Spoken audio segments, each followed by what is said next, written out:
पुष्कर राज्य की पावन धरा पर भगवान शिव की कृपा से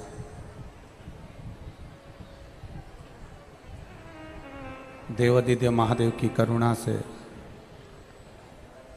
श्री ब्रह्मा शिव महापुराण की कथा तीर्थ गुरु पुष्कर राज्य की पावन धरा पर प्रारंभ हो रही है। पद्म पुराण कहती है 1000 अश्वमेध यज्ञ कर लो और एक रात्रि पुष्कर राज की भूमि पर ठहर लो, बराबर है।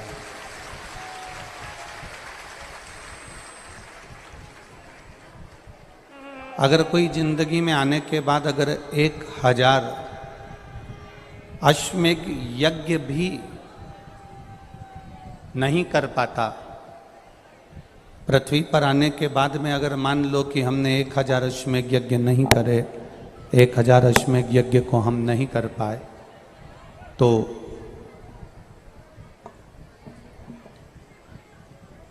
पद्म पुराण कहती है कि प्रयास करना, एक बार पुष्कर राज की भूमि पर आकर ब्रह्मा जी का दर्शन कर कर ब्रह्म सरोवर सुंदर सरोवर में स्नान कर कर भगवान की अविरल भक्ति को धारण करने का प्रयास करना। 1000 अश्वमेध यज्ञ के बराबर पुण्य ये पुष्कर राज की भूमि दे देती है, तीर्थों के गुरु की भूमि दे देती है। 21,600 श्वास मनुष्य के शरीर से प्रतिदिन निकलती है, प्रतिदिन। अब आपको अपने ऊपर ध्यान लगाकर देखना है कि वो 21,600 श्वास में आप कितनी श्वास भगवान को दे रहे हैं, कितनी श्वास परमात्मा को प्रदान कर रहे हैं, कितनी श्वास परिवार को दे रहे हैं, कितनी श्वास अपने कार्य में लगा रहे हैं।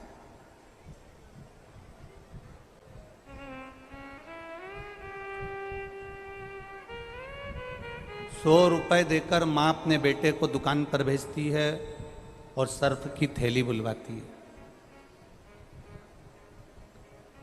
₹100 देकर माँ ने बच्चे से कहा कि इसमें बिस्कुट का पूड़ा लिया ना, सर्फ की थैली लिया ना और एक साबुन लिया। और बच्चा सर्फ की थैली लाया, साबुन लाया, बिस्कुट का पूड़ा लेकर आया। और बच्चा जब सर्फ की थैली, बिस्कुट का पूड़ा और साबुन लेकर जब आ जाता है, जब आता है, तब माँ उस बच्चे से हिसाब करती है कि तूने कितने का बिस्कुट का पूड़ा लेकर आया, कितने की सर्फ की थैली लेकर आया और कितने का तू साबुन लेकर आया। जरा विचार करिएगा, माँ अपने बेटे से जब ₹100 का हिसाब ले सकती है, तो वो परमात्मा भी तुम्हारे जाते से ही 100 साल का हिसाब लेता है कि तुमने मृत्यु लोक में जाकर करा क्या था। पृथ्वी पर जाकर हमने किया क्या, भूमि पर जाकर हमने करा क्या, भगवान का नाम कितना लिया, भगवत स्मरण कितना किया, भगवत भजन कितना किया, भगवत नाम कीर्तन कितने किया।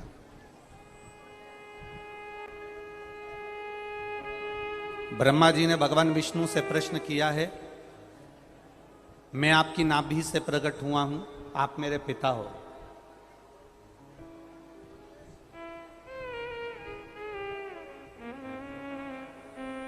मैं आपकी नाभि से प्रकट हुआ हूं, आप मेरे पिता हो। पर ब्रह्मा जी ने भगवान विष्णु से प्रश्न किया कि मुझे मेरे पिता का नाम मालूम है, क्या आपको अपने पिता का नाम मालूम? ये ब्रह्मा शिव महापुराण की कथा चल रही है, थोड़ा सावधानी से सुनना। ब्रह्मा जी का चरित्र कोई साधारण चरित्र नहीं है।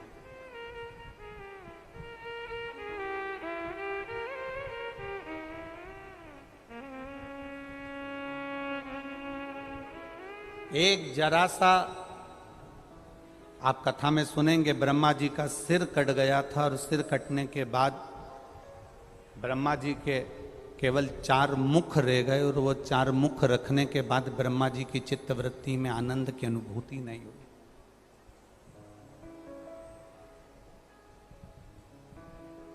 ब्रह्मा जी ने प्रश्न किया कि मुझे मेरे पिता का नाम मालूम है जिन्होंने मुझे प्रकट करा, मैं आपकी नाभि से प्रकट हुआ हूं, कमल के पुष्प के ऊपर मेरा जन्म हुआ है, पर मुझे अपने पिता का नाम मालूम है, क्या आपको अपने पिता का नाम मालूम है? भगवान विष्णु से पूछ रहे हैं। तो भगवान नारायण के मुख से सरल भाषा में निकल गया कि मेरे पिता तो देव अधिदेव महा, कोई दूसरा मेरा पिता है ही नहीं। भगवान विष्णु मेरे पिता है, भगवान शिव मेरे पिता है। अच्छा, कई लोग कहते हैं गुरुजी ये आप कह देते हो कि भगवान नारायण के पिता भगवान शंकर हैं, तो ये कथा कहाँ कहाँ मिल सकती है?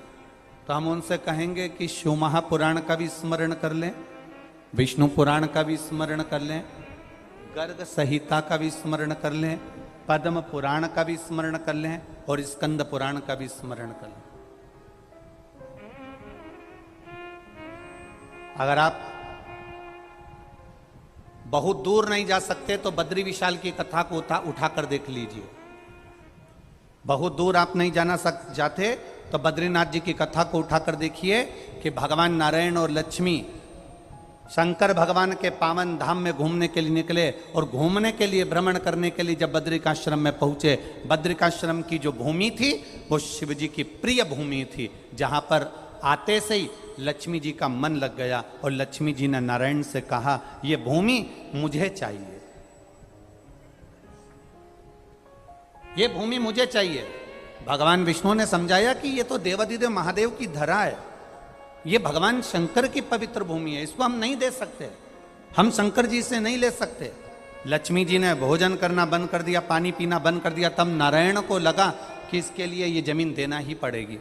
तब मेरे भगवान शिव के चरणों का स्मरण करते उससे पहले मेरे नारायण ने बच्चे का रूप ले लिया और अलकनंदा नदी के तट पर मेरे भगवान नारायण रोने लगे। पार्वती जी के कानों में शब्द गया, पार्वती जी नारायण को उठाकर लेकर आ गई। शिव जी से आकर कहा मुझे एक बच्चा मिला है, माँ इसको छोड़कर चली गई है, ये बच्चा रो रहा है, इसलिए मैं इसको लेकर यहाँ आ गई हूँ, मैं इसको रखना चाहती हूँ। भगवान शंकर ने जो नारायण का दर्शन करा, दर्शन करते से ही भगवान शंकर ने मन में सोच लिया कि ये पार्वती तू जिसको उठाकर लाई है ना कहीं तेरे मन को चोट पहुंच सकती है। पार्वती जी बोली ऐसा हो नहीं सकता। पार्वती, किसी की भी औलाद को, किसी की संतान को गोदी में नहीं लेना चाहिए। अगर संतान गोदी में आ जाती है तो उसको अपनी पूरी प्रॉपर्टी देना पड़ जाती है।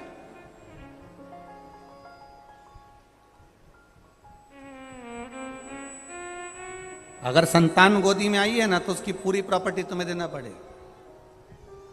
कभी कभी होता है, तुमने अगर पड़ोसन से पूछ लिया पुष्कर चल रही है क्या कथा सुनने के लिए, सीओर वाला महाराज आया है, और पड़ोसन ने कह दिया हाँ चल रही हूं, बस समझ लो अब पड़ोसन को ले जाना, लाना, अपने साथ आगे बिठाना, तुम मालपुआ खाओ तो उसको भी खवाना, तुम अगर ऑटो में बैठ के जा रही हो तो उसको भी ऑटो में ले जाना। मतलब अब तुम पुष्कर कथा में नहीं आई हो, तुम उस पड़ोसन को गोदी लेकर आ गई हो। अब जो करना है तुमको ही करना, अब वो नहीं करने वाली हो।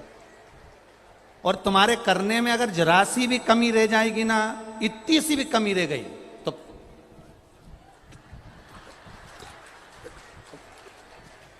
अब तुम बैठी यहां, वो बैठी वहां, और वहीं से तुमने उसको जो देखा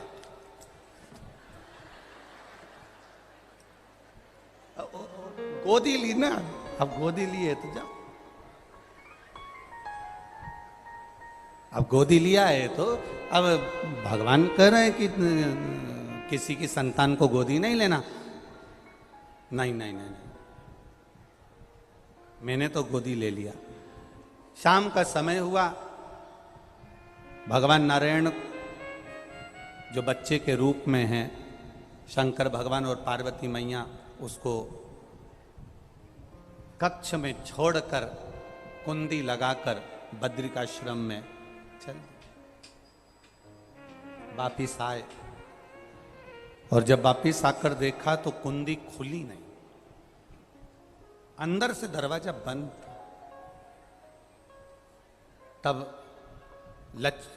पार्वती मैया क्रोध कर कर श्राप देती, उससे पहले नारायण सामने निकल कर आ गए और उन्होंने कहा, ये बद्रिकाश्रम हमको अच्छा लग रहा है, आप ये बद्रिकाश्रम हमको दे दो। भगवान ने कहा ठीक है। बद्रिकाश्रम नारायण को दे दिया।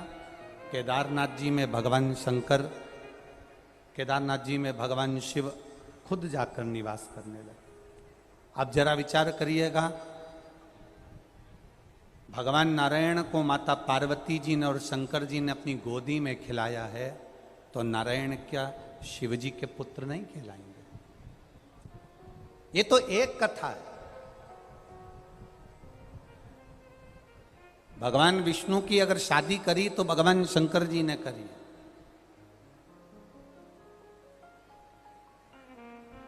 भगवान नारायण का अगर लक्ष्मी जी से मंगल विवाह करा तो शिव जी ने करा है। ये सहजता नहीं है महाराज भगवान। अब ब्रह्मा जी ने कह दिया कि तुम्हारे पिता का नाम क्या है? भगवान विष्णु ने अपने मुख से कह दिया मेरे पिता का नाम तो देवाधिदेव महादेव। बहुत बहुत सावधानी की कथा है। कितनी सुंदर बात भगवान विष्णु ने कही कि मेरे पिता भगवान देवाधिदेव महादेव। हमारे जैसी मूर्खता कभी देवता नहीं करे। हम जब भी नाम लेते हैं तो अपना खुद का लेते हैं, अपने परिवार का लेते हैं। ये प्रॉपर्टी किसकी है? तो कहा मेरी है। हमारे पिताजी की प्रॉपर्टी है, हमारे दादाजी की प्रॉपर्टी है। दुकान किसकी है? हमारे दादाजी की। मकान किसका है? हमारे दादाजी का। घर किसका है? हमारे काका जी का था, दादाजी का था। दादाजी से हमको मिला, हमारे पति को मिला, ऐसे मिलते मिलते गया। बेटा किसका? हमारा। बेटी किसकी? हमारी। परिवार किसका? हमारा। ये हमारी मूर्खता है। कभी सीखना तो महादेव से और भगवान विष्णु की कथा से सीखना। ब्रह्मा जी ने भगवान नारायण से पूछा कि तुम्हारा पिता कौन है? तो भगवान नारायण ने कह दिया मेरे पिता स्वयं देवाधिदेव महादेव हैं। तुम्हारे मुख से घर किसका? महादेव का। परिवार किसका? महादेव का। कुल किसका? महादेव का। प्रॉपर्टी किसकी? महादेव की। और हम सब किसके हैं? देवाधिदेव महादेव। अपने आप को हम भगवान को समर्पित कर दें। हम अपने आप को भगवान को समर्पित नहीं कर पाते। और जिस दिन हमने अपने आप को अगर भगवान को समर्पित कर दिया, हमने अपने आप को नारायण पर छोड़ दिया, हमने अपने आप को देवाधिदेव महादेव पर छोड़ दिया, फिर उस दिन से तुम्हें चिंता करने की जरूरत नहीं पड़ेगी। तुम जहां जाओगे तुम्हारा महादेव तुम्हारे साथ कदम से कदम मिलाकर चलेगा और तुम्हें साध लेगा। बस उसके भरोसे रहिए, उसके सहारे रहिए।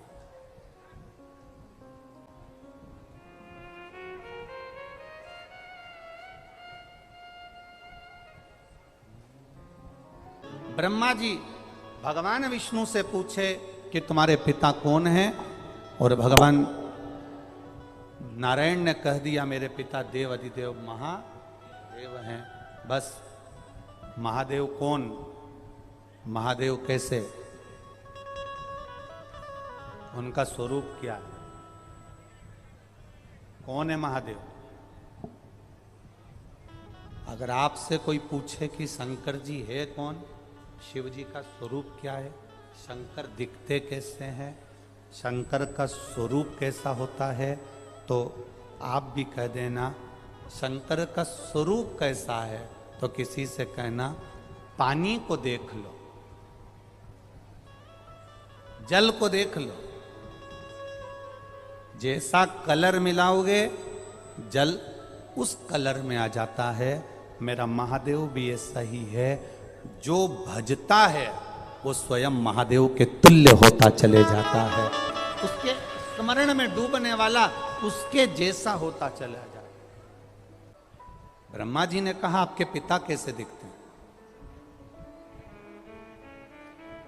भगवान नारायण ने कहा कि जल को देख लो, क्योंकि नारायण की जो उत्पत्ति है वो जल से, जल में जो अयन करे वो नारायण। तो कहा जल को देख लो, वही शिव है, जल शिव है। हाँ, सब में रमा होता है, सब में।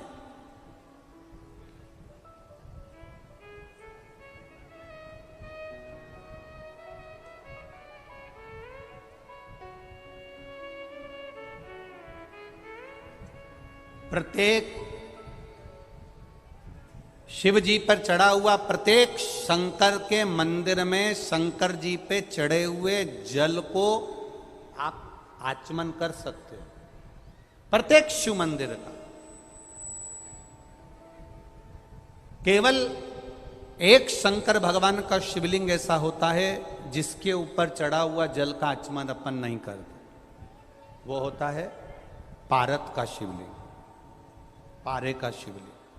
कौन सा शिवलिंग है? पारत का शिवलिंग। पारे का शिवलिंग, एक शिवलिंग पारत का ऐसा होता है जिस पे चढ़े हुए जल का आचमन अपन नहीं कर पाते। बाकी के जितने शिवलिंग है, जितने शंकर भगवान के स्वरूप हैं, पाषाण का हो, लकड़ी का हो, जिस भी स्वरूप में हो, हीरे का हो, पन्ने का हो, सोने का हो, चांदी का हो, पीतल का हो, तांबे का हो, एल्युमिनियम का हो, लोहे का हो, जो शिवलिंग है, कांच का हो, स्फाटिक का हो, जो शंकर भगवान के शिवलिंग है, हम उसका आचमन कर सकते हैं, हम उसको पी सकते हैं, हम उसका आचमन कर सकते हैं। केवल एक पारत का शिवलिंग ऐसा होता है, पारे का शिवलिंग एक ऐसा होता है जिस पर चढ़ा हुआ जल का हम आचमन नहीं कर पाते। उसी तरह जैसे पारे पर चढ़े हुए जल का आचमन साधारण मनुष्य नहीं कर पाता, उसी तरह भगवान शंकर के चरित्र को, भगवान शंकर के स्वरूप को, भगवान शंकर के स्वरूप को साधारण मनुष्य नहीं पहचान पाता। बहुत कठिन है भगवान शिव को पहचान, बहुत कठिन। जल को देख लो और महादेव को देख लो, एक बराबर। जल को देख लो और महादेव को देख लो, एक बराबर। पहले के समय में ना अदालत होती थी, पहले के समय में ना पंचायत होती थी, पहले के समय में अगर निर्णय लिया जाता था तो हाथ में जल का पात्र पकड़ा दिया जाता था, उठा गंगा जली और कह दे तूने ये नहीं करा। केवल जल का पात्र हाथ में पकड़ा कर कह देते थे कि तूने ये नहीं करा। जल का पात्र है क्या? जल का लोटा है क्या? जल है क्या? शिव महापुराण की कथा कहती है ये जल का जो स्वरूप है ये शिव तत्व है, ये शंकर का स्वरूप। ब्रह्मा जी ने ये विचार करा, ब्रह्मदेव के मन में यह भाव आया, ब्रह्मा जी के मन में यह विचार उत्पन्न हुआ कि आपके पिता शिव कैसे हैं, मैं जानना चाहता हूं। तो इतने में एक पर्वत को ब्रह्मा और नारायण ने घुमाना प्रारंभ करा। घुमाते घुमाते घुमाते घुमाते एक शिवलिंग की आकृति बन गई। एक खंबे में अग्नि का लिंग प्रकट हो गया, शिवलिंग प्रकट हो गया।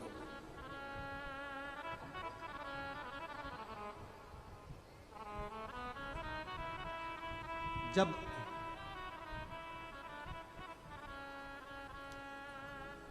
सारी दुनिया की ठोकर खा लो, सारी दुनिया के हाथ जोड़ लो, सारी दुनिया से निवेदन कर लो और उसके बाद भी तुम्हारी दुख की घड़ी समाप्त नहीं हो, तब प्रयास करना तुम्हारे घर में कोई गमला हो, कोई पौधा लगा हो, जो भी पौधा लगा हो। हम ये नहीं कहेंगे कि वो गुलाब का है कि गेंदा का है कि शमी का है कि बेलपत्री का है। जो पौधा तुम्हारे घर में लगा हो, अगर तुम्हें लगता है कि मेरी दुख का समय समाप्त नहीं हो रहा, मेरी दुख की घड़ी समाप्त नहीं हो रही, तो घर में रहने वाले जितने लोग आस्था चैनल पर कथा सुन रहे हैं, जितने फेसबुक यूट्यूब पर कथा सुन रहे हैं और जितने पुष्कर राज की इस पावन धरा पर बैठकर कथा सुन रहे हैं, उनसे निवेदन करेंगे, जो पेड़ तुम्हारे यहाँ लगा हो, जो पौधा तुम्हारे यहाँ लगा हो, जो वृक्ष तुम्हारे यहाँ लगा हो, जो क्यारा तुम्हारे यहाँ हो, कुंडी तुम्हारे यहाँ हो, उसी की मिट्टी को, उसी के पेड़ के नीचे, उसी पौधे के नीचे उस मिट्टी को थोड़ा सा हाथ से उसको उठाकर एक लिंग की आकृति बना लें। उसमें जलाधारी बनाने की जरूरत नहीं, केवल लिंग की आकृति बनाकर उसी की पूजन वहीं कर कर पानी चढ़ाकर 15 से 20 मिनट बाद अपना काम करने के बाद उसी को उसी मिट्टी में विसर्जन कर दें, अपनी कामना कर कर। देव अधिदेव महादेव 2 महीने के बाद क्या देगा ये वही जान सकता है। वो क्या प्रदान करेगा ये उसके ऊपर।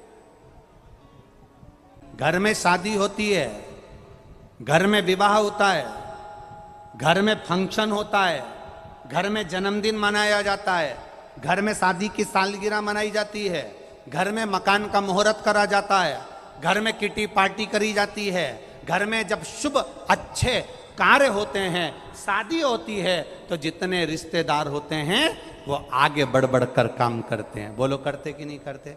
शादी में दूल्हा घोड़े पर, घोड़ी पर चढ़कर जाता है, सारे रिश्तेदार आगे आगे नाचते हैं। शादी में दूल्हे के आगे सारे रिश्तेदार चलते हैं, फंक्शन में, अच्छे कार्य में सारे रिश्तेदार आगे आगे बढ़कर काम करते हैं।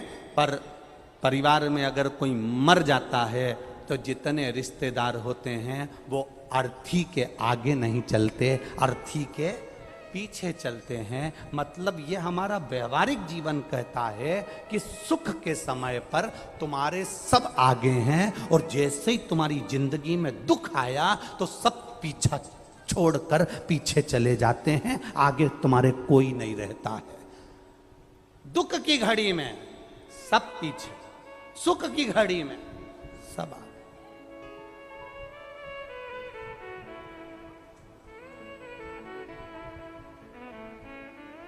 मुर्दे को लेकर जाते हैं, राम नाम सत्य कहते कहते कहते कहते शमशान में ले जाकर अकेला छोड़ देते हैं। अब जरा विचार करिएगा, शादी होती है तो दूल्हे को अकेला नहीं छोड़ते, दूल्हा दुल्हन को अकेला नहीं छोड़ते, केवल मरने के बाद मुर्दे को अकेला छोड़ कर आ जाते हैं। उसका केवल एक कारण है, सुख का जो समय होता है सब तुम्हारे साथ होते हैं और दुख का समय मुर्दे को भी अकेला छोड़ कर आते हैं, उस समय कोई नहीं रहता, क्योंकि पूरे परिवार को मालूम है कि दुख की घड़ी में कोई खड़ा नहीं होगा। शमशान में केवल एक ही रहता है और वो देव अधिदेव महादेव रहता है। वो संभालेगा, कोई दूसरा संभालने वाला होता ही नहीं। कौन संभालेगा आपको? भगवान नारायण से कह रहे हैं कि आपके पिता का स्वरूप क्या, लिंग की आकृति प्रकट कर ले, शिवलिंग।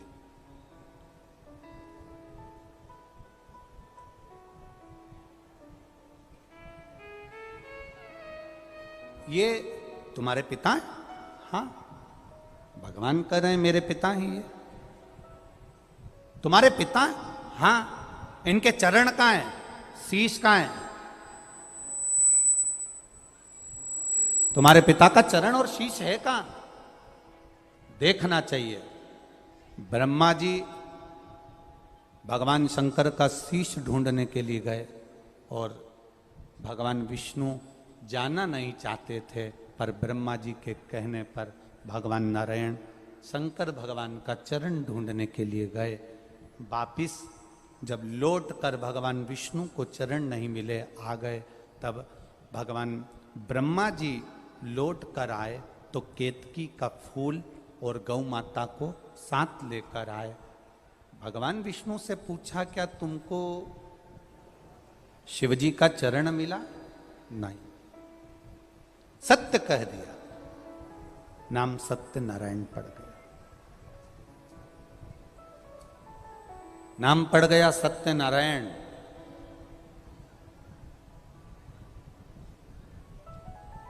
आप लोगों के घर में सत्यनारायण जी की कथा होती है क्या? किन किन क्या होती है? जरा हाथ उठाना। कभी किसी के यहाँ हुई है? हुई सबके यहाँ? चलो रखो। सत्यनारायण जी की कथा में कितने अध्याय होते हैं? बोलो, जम के बोलो जरा। 5। अब उसमें पहले अध्याय को पढ़ना। एक गरीब ब्राह्मण, यहीं से चालू हुआ है, ठीक है। फिर लिखा, उसने सत्यनारायण भगवान की कथा सुनी। बोलो सही है कि गलत है? 5 अध्याय पूरे हो गए, उसमें अभी तक ये नहीं पता पड़ पाया कि इसमें सत्यनारायण की कथा कौन सी थी। बोलो, पढ़ो एक बार, फिर से पढ़ो। फिर सत्यनारायण भगवान की कथा लक्कड़हारे ने सुनी। बोलो सही है कि गलत है? उसके बाद सत्यनारायण भगवान की कथा एक बनिया ने सुनी जिसके यहां संतान नहीं थी। कथा कौन सी थी?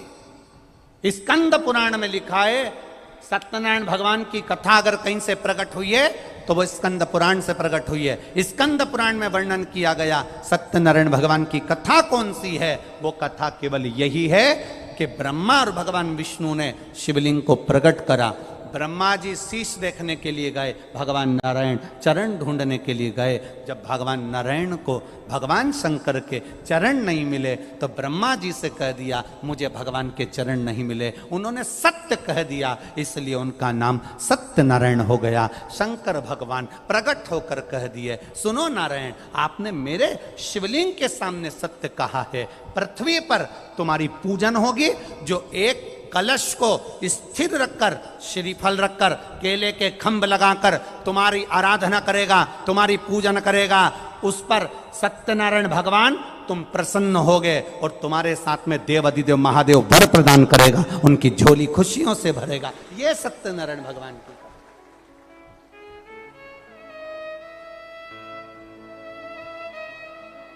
सत्य को पहचाना भगवान नारायण ने।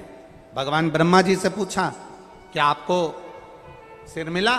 ब्रह्मा जी बोले हाँ। ना मानो तो केतकी के पुष्प से पूछो। केतकी के पुष्प से पूछा, ब्रह्मा जी को सिर मिला? केतकी के फूल ने कहा। भगवान शंकर ने कह दिया, केतकी का फूल झूठ बोल रहा है, मैं श्राप देता हूं। एक केतकी सारे देवताओं पर चढ़ेगी पर शंकर पर कभी नहीं चढ़ेगी। 1000 गौ हत्या के बराबर दोष है एक केतकी का फूल अगर शंकर भगवान पर चढ़ जाए तो। श्राप दे दिया। गौ माता से कहा कि आप बोल रही हो कि ब्रह्मा जी ने शीश का दर्शन करा है? हाँ, तेरा पूरा शरीर पूजा जाएगा पर तेरा मुख अपूज्य होगा। गौ माता, सारे मंदिरों की परिक्रमा आगे से होगी, सारे तीर्थों की परिक्रमा आगे से होगी, माता पिता की परिक्रमा आगे से होगी, पर गौ माता तूने झूठ बोला है, इसलिए तेरी परिक्रमा तेरी पूंछ से चालू होकर पूंछ पर विराम होगी। कन्यादान आगे से, वस्त्रदान आगे से, मुद्रादान आगे से, स्वर्णदान आगे से, अन्नदान आगे से। केवल एक दान ऐसा होगा हिंदू सनातन धर्म में, गौदान, वो आगे से नहीं होगा, पीछे से होगा, गाय की पूंछ पकड़कर, क्योंकि इस गाय ने झूठ बोला है। तू असत्य बोल दी, झूठ बोल। कितना दोष, कितना दोष है, जरा विचार करिए। अगर कोई झूठ बोलने वाला व्यक्ति तुम्हारे को मिल जाए ना, तो कल अभी एक कथा में कहा था, गिलास टूटा है ना, चल जाएगा। पानी का गिलास झूठा है ना, चल जाएगा। पर पानी का गिलास, आसपास दाल लग रही, सब्जी लग रही, रोटी पड़ी, झूठा है, चलेगा क्या? अरे बोलो, जम के बोलो। नहीं। जिस थाली में तुम बफेट में जाओ भोजन करने के लिए, वो थाली में यहाँ सब्जी लगी है, दही बड़ा लगा है, अचार लगा है, उस थाली में तुम रोटी कर सकते हो क्या? भोजन कर सकते हो क्या? नहीं। थाली टूटी होगी चल जाएगी, थाली फूटी होगी चल जाएगी, पर थाली झूठी होगी नहीं चलेगी। गिलास टूटा होगा चल जाएगा, गिलास फूटा होगा चल जाएगा, पर गिलास झूठा होगा नहीं चलेगा। बस यही बात है। व्यक्ति की टांग टूटी होगी चल जाएगा, हाथ टूटा होगा चल जाएगा, एक आध निपटी होगी चल जाएगी, पर व्यक्ति झूठा मिल जाएगा तो बिल्कुल नहीं चल सकता। ये जीवन नरक कर देगा। झूठा नहीं होना चाहिए। जो बच्चा अपने माता पिता से 24 घंटे झूठ बोलता है, पल पल में झूठ बोलता है, माँ बाप उस बच्चे पर ध्यान नहीं देते। जो भाई, जो पत्नी, जो पति अपने इष्ट से, पति पत्नी से झूठ बोले, पत्नी पति से झूठ बोले, अच्छा नहीं लगता। केवल एक झूठ माता सती ने महादेव से कह दिया था। शंकर भगवान ने पूछा, सती परीक्षा लेकर आई हो? सती ने केवल इतना कह दिया, मैंने कोई परीक्षा नहीं ली। एक झूठ महादेव ने सुना और शंकर भगवान का हृदय कछोट गया। ए सती, तू झूठ बोल रही, तू मुझसे बोल रही, अपने पति से? अपने पति से? दिखावे की जिंदगी से भगवान शिव प्रसन्न नहीं होते। सावन का महीना आया, सिर पर त्रिपुंड लगा लिया।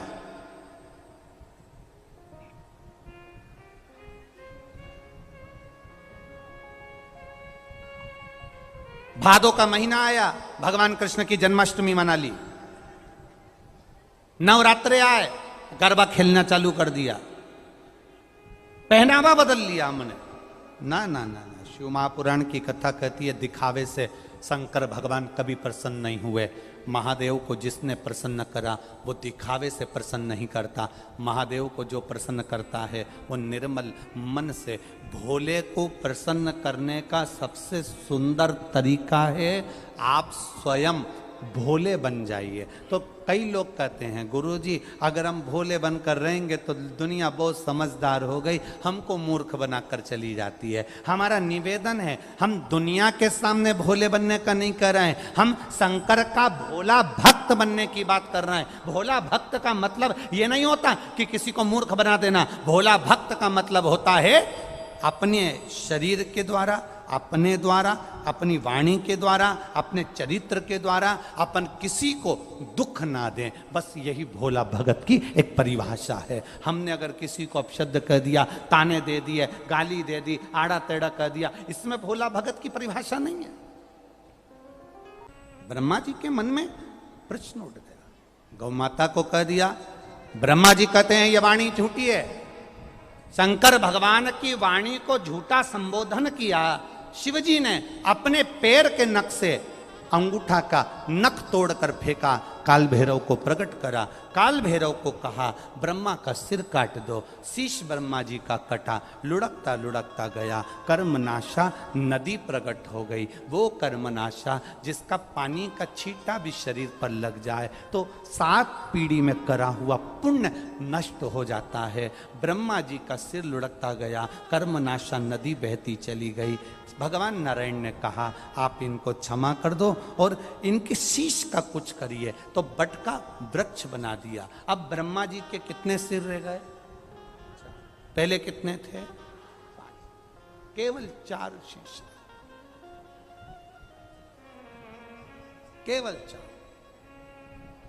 जब ब्रह्मा जी के 4 शीश रह गए, ब्रह्मा जी को अंदर से अच्छा नहीं लगा। ब्रह्मा जी को भीतर से शीतलता का अनुभव नहीं हो रहा।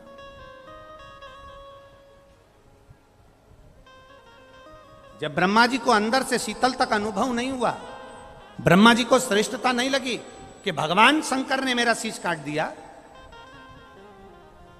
काल भैरव ने मेरा शीश काट दिया, ब्रह्मा जी को अच्छा नहीं लगा।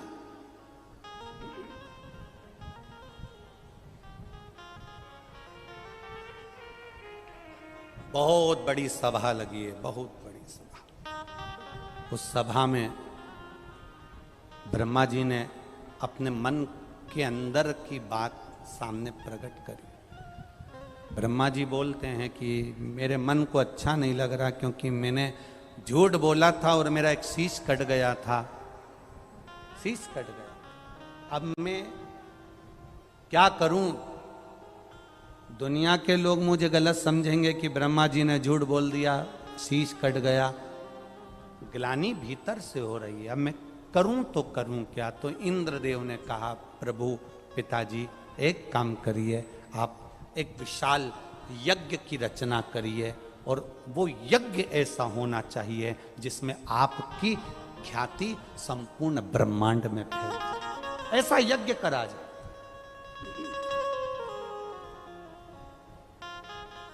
फिर वही बात आ गई, ब्रह्मा जी ने यज्ञ की तैयारी करी। ब्रह्मा जी यज्ञ की तैयारी कर रहे थे, ब्रह्मा जी यज्ञ की तैयारी में लग गए थे। उसी समय पर एक असुर हो गया जिसका नाम था वज्रनाभ।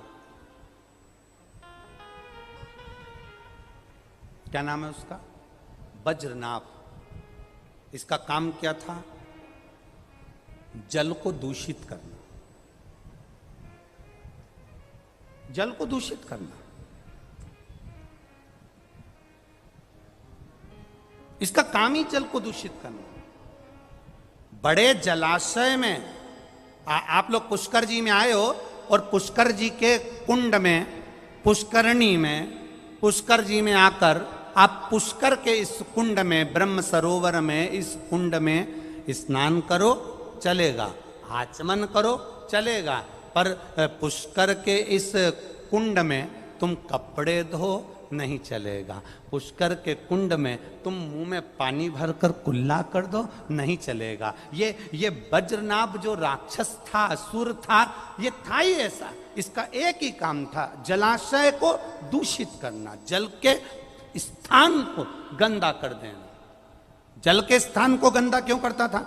केवल इसकी एक ही दिक्कत थी, ये जल का स्थान इसलिए गंदा करता था जिससे ये जल अगर गंदा हो जाएगा, जल अगर दूषित हो जाएगा, देवताओं पर जाकर चढ़ेगा, देवता आचमन करेंगे, देवताओं के पास रहेगा, तो वो देवता उससे नफरत करेंगे, और नफरत करेंगे तो जल को त्रास देंगे। विचार किया, आप करें तो करें क्या? ब्रह्मा जी ने बुलाया वज्रनाभ को, समझाया, वज्रनाभ हमारी बात मानो, आप ये काम करना बंद करो। आप लोगों से फिर निवेदन है, किसी तीर्थ में स्नान करने जाना, पुष्करणी में स्नान करने जाना, पुष्कर सरोवर में स्नान करने जाना, अपने गंदे कपड़े उसमें मत छोड़ना, उसमें डालना नहीं, उसमें धोना नहीं, और ना उसमें मुख में पानी भरकर कुल्ला करना, ना उसमें गंदगी करना। जितना समय आप पुष्कर राज में रहो, जितना समय गंगा के तट पर रहो, जितना समय तीर्थ में रहो, उतना समय प्रयास करना कि गंदगी मत करना, गंदगी को दूर रखना। क्यों? क्योंकि ना जाने कौन देवता किस रूप में उस स्थान पर बैठकर तप कर रहे होते हैं, ना जाने कौन से देवता उस स्थान पर बैठकर तपस्या कर रहे होते हैं। यहां तक पद्म पुराण में तो यहां तक कहा गया कि पुष्कर के कंकर कंकर में, पुष्कर की रज रज में, पुष्कर की एक एक कण कण में 33 कोटि देवी देवता बैठकर तप साधना करते हैं। ये वो पुष्कर भूमि है, ये वो भूमि है। यहां गंदगी करना उचितता नहीं, श्रेष्ठता नहीं। वज्रनाभ ने गंदगी कर दी। वज्रनाभ ने जब गंदगी करी, ब्रह्मा जी ने समझाया, नहीं माने तो ब्रह्मा को क्रोध आया, और ब्रह्मा जी को क्रोध आया तो उन्हें वज्रनाभ का अंत कर दिया, समाप्त कर दिया। गुस्से में ब्रह्मा जी जब आकर वापिस अपने स्थान पर बैठे, बैठते से उनके मन में तो था कि यज्ञ करना है, अनुष्ठान करना है, बस बैठते से जब क्रोध में आने के बाद में ब्रह्मा जी जैसे ही बैठे, बैठते से गले के अंदर जो कमल के पुष्प की माला पड़ी थी, उस माला में से 2 पुष्प और हाथ में से 1 पुष्प पृथ्वी पर आकर गिर गए, जिससे यह पुष्कर राज की पावन धरा पर 3 पुष्करणियों का निर्माण गिरे नीचे। यज्ञ करना है। अब भीतर अहम जाग गया थोड़ा सा। दिखावे से अगर कोई चीज करोगे तो वो कभी सिद्ध नहीं होगी महाराज, दिखावे से हट कर करिए। ब्रह्मा जी ने यज्ञ करना चाहा और विचार करा कि वर्चस्वता अपनी होना चाहिए। कहां करा जाए? जहां कमल का पुष्प गिरा, जहां पुष्प गिरा यही पुष्कर हो गया। और यज्ञ करने ब्रह्मा जी आए, पर एक मन में अहंकार आ गया था कि यज्ञ ऐसा करा जाए कि सब देखते रह जाएं। हम हमेशा यजमान परिवार को भी कहते हैं और सबको एक बात कहते हैं, जब भी कोई धार्मिक आयोजन करना, अच्छा आयोजन करना, किसी को दिखाने के लिए मत करना, अपने आत्मा की शांति के लिए, अपने हृदय के लिए करना। ब्रह्मा जी ने थोड़ा सा दिखावे का भाव आ गया, थोड़ा सा। ब्रह्मदेव के भीतर जो थोड़ा बहुत अहम आ गया था, उस अहम को भगवान शिव ने समाप्त करवाया, भगवान शंकर ने समाप्त। देखिए,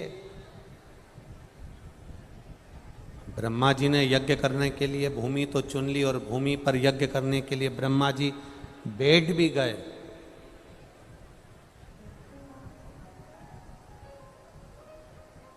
जो बहुत भजन में, पूजन में, अर्चना में, आराधना में थोड़ा भी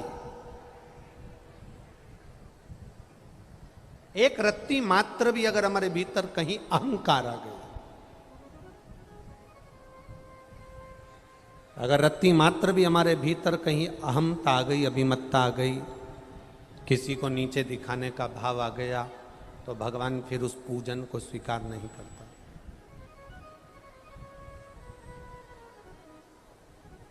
फिर भगवान स्वीकार नहीं करता। एक बात बहुत अच्छे से ध्यान में रखना, शरीर में अगर एक फोड़ा हो गया,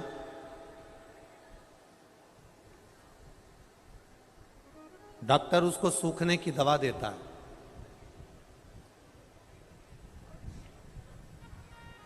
वो फोड़ा नहीं सूखा तो डॉक्टर फिर वापिस देखकर कहता है कि ये फोड़ा ऐसे सूखने वाला नहीं है, इसलिए फिर डॉक्टर दवा को पलट देता है।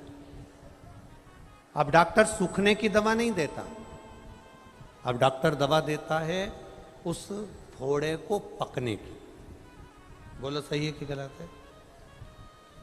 अभी सूखने की दवा दे रहा था, और अगर मान लो वो फोड़ा नहीं सूखा तो डॉक्टर ने उसको दवा को पलट दिया और अब उसे पकने की दवा दे दी।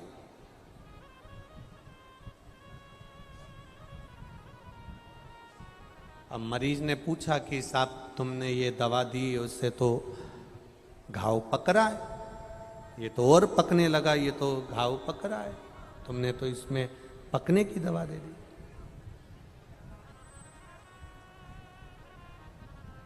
इसको तो सूखना था, पर डॉक्टर को मालूम है कि घाव अगर पकेगा, पकेगा तो फूटेगा, फूटेगा तो उसमें से पस बाहर निकल जाएगा, और पस अगर बाहर निकल गया तो फिर जो दवा दी जाएगी उससे घाव सूख जाएगा। डीले कम करो, घाव उससे सूख जाएगा। जब तक पस बाहर नहीं निकलेगा फोड़े में से, फुंसी में से, तब तक वो फोड़ा सूखने वाला नहीं है। उसी तरह घाव को पकने के लिए डॉक्टर दवा देता है, तो कभी कभी ऐसा होता है कि हमारे भीतर जो अहंकार आ जाता है, हमारे भीतर जो अहम आ जाता है, हमारे भीतर जो अहंकार आ जाता है, मेरा भोलेनाथ उसको भी थोड़ा सा पका देता है, और पकाता है तो वो फूटता है, और फूटता है फिर घाव को सुखा देता है। वही की वही यहां हुआ, वही की थोड़ा भीतर अहम आ गया, थोड़ा भीतर अहंकार आ गया,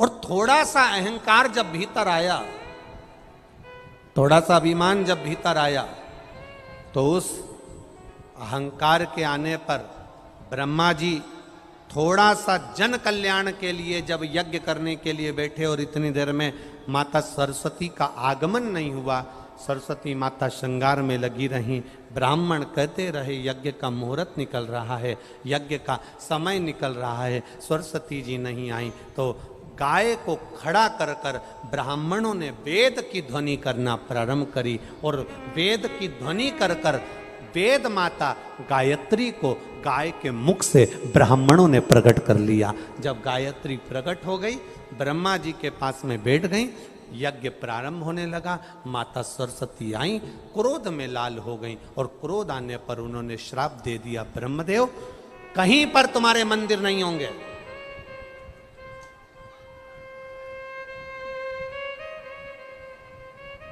किसी स्थान पर तुम्हारा मंदिर नहीं बनेगा। और ब्रह्मा जी, तुमने एक नारी का अपमान करा है। इस भूमि पर जहां तुमने यज्ञ करा है, इस भूमि पर तुम्हारा मंदिर बन सकता है, पर उसके लिए भी एक शर्त है। सरस्वती माता ने एक शर्त सामने रख दी।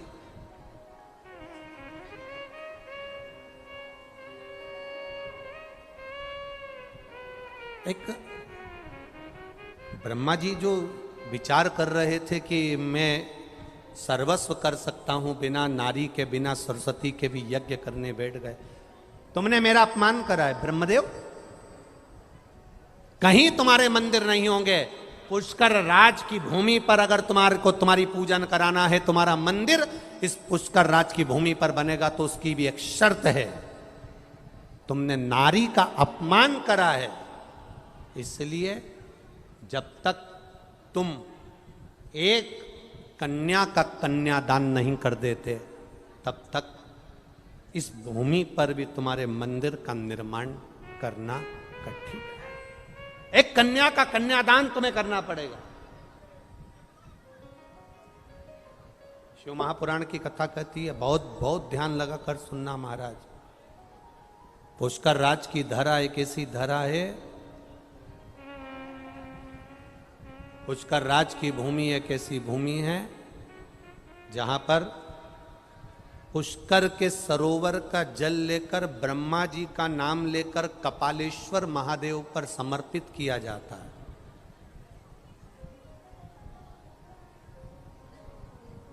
तो भूल से भी अगर किसी नारी का अपमान हुआ हो, भूल से भी किसी स्त्री का अपमान हुआ हो, या गर्भ में बेटी, नारी, बच्ची शांत हो गई हो, उसका भी दोष इस पुष्कर राज की धरा पर समाप्त हो जाता है। ये वो भूमि है।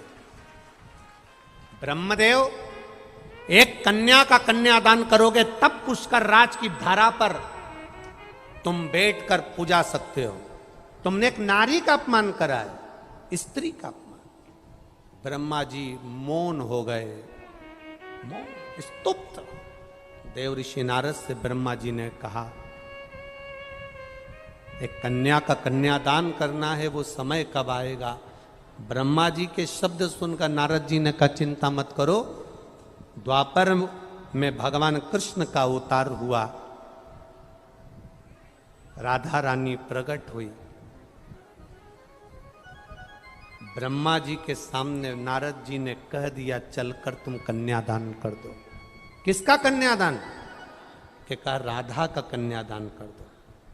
भांडिर वन में ब्रह्मा जी ने राधा और कृष्ण का मंगल विवाह कर दिया और राधा का कन्यादान ब्रह्मा जी ने भगवान कृष्ण के साथ कर दिया। इस विवाह को केवल ब्रह्मा जी जानते हैं, इस विवाह को केवल यज्ञ नारायण जानते हैं, इस विवाह को केवल नारद जी जानते हैं, इस विवाह को केवल राधा जानती है, इस विवाह को केवल कृष्ण जानते हैं। इसके सिवा इस विवाह को कोई नहीं जानता। बाकी के समय पर राधा जी का विवाह देखोगे तो अनय घोष के साथ हुआ है। बाकी के समय पर भगवान कृष्ण का विवाह देखोगे तो रुक्मणी, सतभामा, जामंती, कालंदी, मित्रवंदा, लक्ष्मणा, इनके साथ हुआ है। राधा जी के साथ विवाह का कोई प्ररूप ही नहीं मिलेगा। पर पद्म पुराण के अंतर्गत गर्ग संहिता के अंतर्गत, स्कंद पुराण के अंतर्गत, शिव महापुराण के अंतर्गत, देवी भागवत के अंतर्गत इस पुष्कर राज में ब्रह्मा जी बैठने के लिए जो कन्या का कन्यादान करे, उसका क्रम आज भी वृंदावन की धरा पर भांडिर वन में आज भी ब्रह्मा जी ने जो राधा जी का कन्यादान करा, उसका चरित्र हमारे शास्त्र आज भी करते हैं। तब जाकर ब्रह्मदेव के लिए माता सरस्वती ने आज्ञा करी और ब्रह्मा जी यहाँ पर विराजमान हुए और फिर ब्रह्मा जी का पूजन यहाँ प्रारंभ हुआ। ये धरा।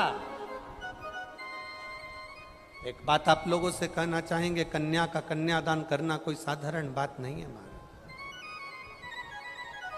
एक कन्या का कन्यादान करके ब्रह्मा जी पुष्कर में पूजा जाते हैं।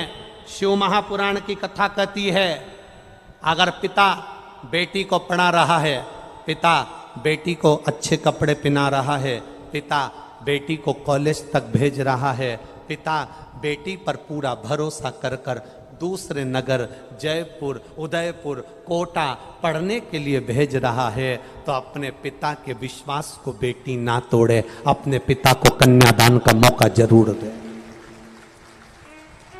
अपने पिता के विश्वास को बेटी ना तोड़े, उसको कन्यादान का मौका दे। क्यों? बेटा एक कुल को तारता है और बेटी दो कुल को तारती है। जब बेटी का कन्यादान पिता करता है तो बेटी का कन्यादान करते से बेटा पिता 94 तरह के नरकों में नहीं भोगता, वो सीधे बैकुंठ धाम के लिए चला जाता है। ये बेटी कर सकती है। आपका किया गया कर्म आपको श्रेष्ठता दे दे। 7 दिन की कथा दिल से सुनकर जाना, वो दिल से झोली भर कर दे देगा, ये विश्वास मानकर जाना, भरोसा रख। ये शिव तत्व होता ही ऐसा। उसका गुणगान, उसका भजन, उसका कीर्तन, उसका मंत्र जाप, उसका स्मरण, उससे की गई प्रार्थना खाली नहीं जाती। ब्रह्मा ब्रह्म लोक में रहते हैं, भगवान विष्णु वैकुंठ लोक में रहते हैं। पृथ्वी का, मृत्यु लोक का अगर कोई देव है तो वो केवल एक देव अधिदेव महादेव है। उससे करी गई प्रार्थना खाली नहीं रहती।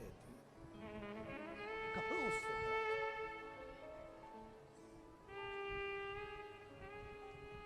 एक बेटी ने पत्र में लिखा, गुरुजी 4 साल शादी के हो गए थे, मेरे परिवार वाले मुझे ताना दे रहे थे। बेटी लिख रही है, संतान नहीं थी। कैलाश कंवर, पति का नाम पूरण सिंह राठौड़, गांव डेगाना, गांव जिला नागौर, राजस्थान। कहीं बैठी हैं? कहीं बैठी हो तो हाथ हिला सकती हैं। मेरा नाम कैलाश कंवर, पति का नाम पूरण सिंह राठौर, गांव डेगाना, गांव जिला नागौर, राजस्थान। कहीं बैठी हो तो हाथ हिला सकती हैं। आई हैं? हाँ, उधर हैं, हाथ हिला दो। बच्चे को लाइए साथ में, ला सकती हो यहां तक? हाँ, लिया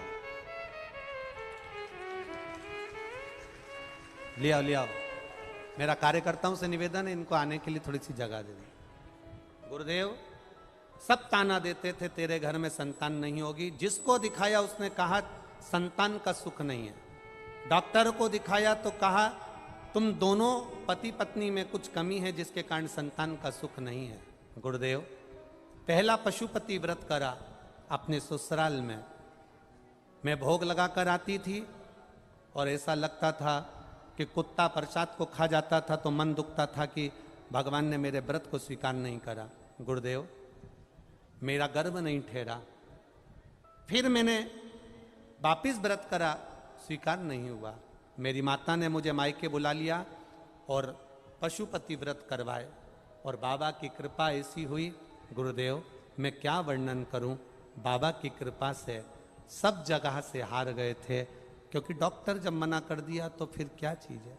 गुरुदेव बाबा ने गर्भ ठहराया और बाबा की कृपा से सफ़ेद आंकड़े की जड़ का प्रयोग जो करा बाबा की कृपा से मेरी नॉर्मल डिलीवरी भी हुई और संतान की प्राप्ति भी हुई।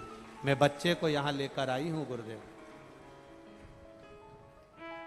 आपने एक लाइन बहुत अच्छी लिखी है दीदी, करता करे ना कर सके, शिव करे सो होए, तीन लोक नो खंड में, शिव से बड़ा ना कोई, शंकर से बड़ा। ये शिव है ओ घड़ी, उसकी उदारता प्रबल है, उसकी उदारता का क्या वर्णन।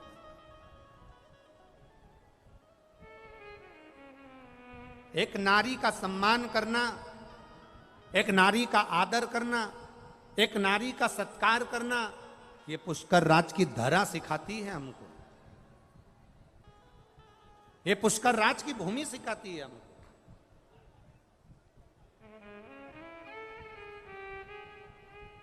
समय आया, देवराज नाम का एक ब्राह्मण, और देवराज नाम का वो ब्राह्मण जो कभी मंदिर नहीं गया, कभी देवालय, कभी शिवालय नहीं गया, कभी शिव की उसने आराधना नहीं करी, कभी भगवान की भक्ति में वो डूबा नहीं। चोरी का धन लेकर जा रहा था, मंदिर में जाकर बैठ गया क्योंकि शरीर में ताप हो रहा था, शरीर में कष्ट हो रहा था, शरीर में कष्ट है, शरीर में ताप है, बैठ गया। वहीं पर शिव महापुराण की कथा चल रही थी, पर देवराज नाम का ब्राह्मण जो चोरी में लीन था, कभी भगवान के मंदिर नहीं गया, कभी शिवालय नहीं गया, कभी देवालय नहीं गया, कभी शिव को एक लोटा जल नहीं चढ़ाया, कभी शंकर भगवान पर एक बेलपत्र ना चढ़ाई। उस देवराज नाम के ब्राह्मण के शब्द सुनकर उसे क्रोध भी आ रहा था, क्योंकि ब्राह्मण बार बार में बोल रहा था हर हर महादेव। जब जब ब्राह्मण हर हर महादेव बोल रहा था तो देवराज को थोड़ा सा चिढ़ छूट रहा था, क्रोध आ रहा था, क्योंकि उसके शरीर में ताप हो रहा था, शरीर में कष्ट हो रहा था, ताप है शरीर में, कष्ट। अब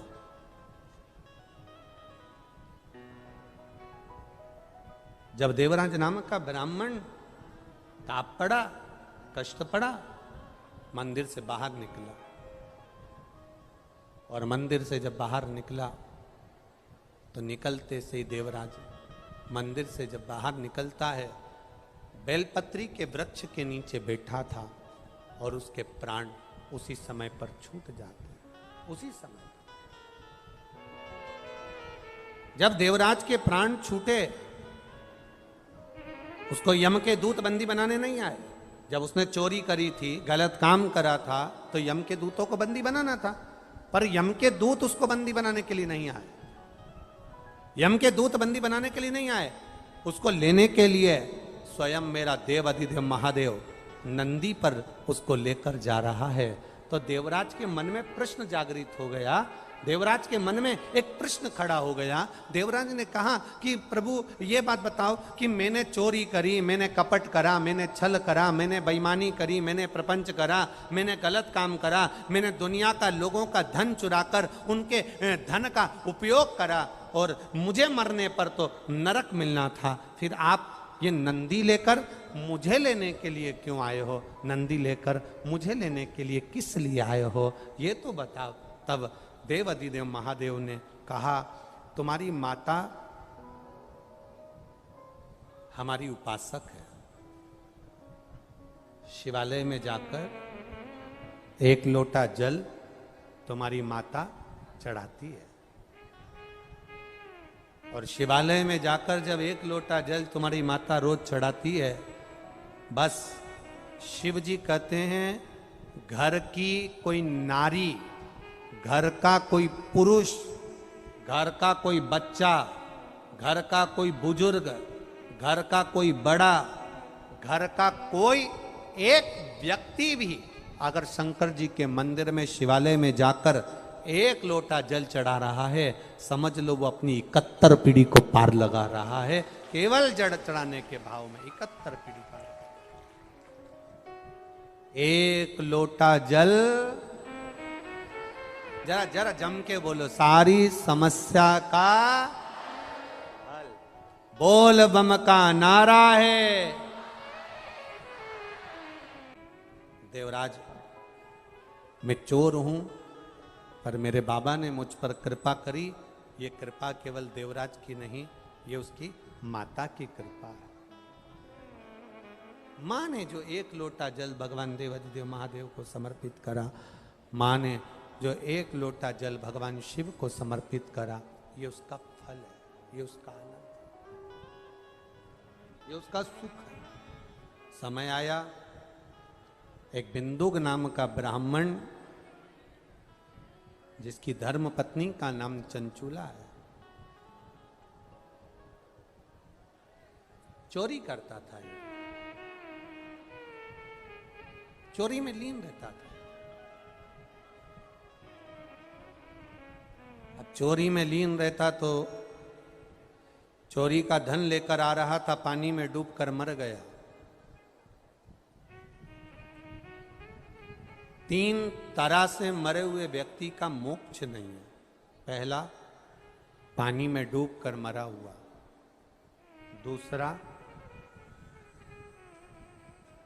उसकी मां को दे दो बच्चे को, माता लेकर जाए उस बच्चे को, वो रोएगा, उसके माता को। पहला, पानी में डूबकर मरा हुआ। दूसरा, स्त्री के हाथ से मरा हुआ। और तीसरा, सर्प के डसे से मरा हुआ, कि मुक्तता नहीं। बिंदु पानी में डूबकर मरा था, प्रेत योनि में पड़ गया। पानी में डूबकर प्रेत योनि में पड़ गया। और बिंदुक जब प्रेत योनि में पड़ा,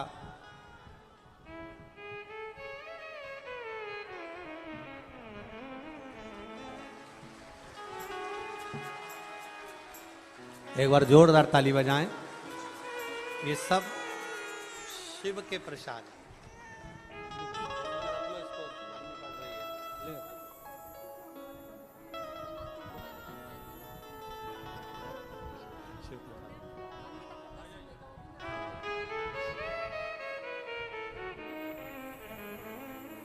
बेटी बोल रही है, डॉक्टर ने कहा था ना होने का, फिर डॉक्टर ने कहा था कि ऑपरेशन से होगा, पर तुम रुका जी का उपाय करा तो बाबा ने नॉर्मल करा दिया और बाबा की कृपा से हो गया। ये शिव कृपा। बिंदु प्रेत योनि में पड़ गया। और बिंदुक जब प्रेत योनि में पड़ा, चंचूला देवी काशी का दर्शन करने के लिए गई।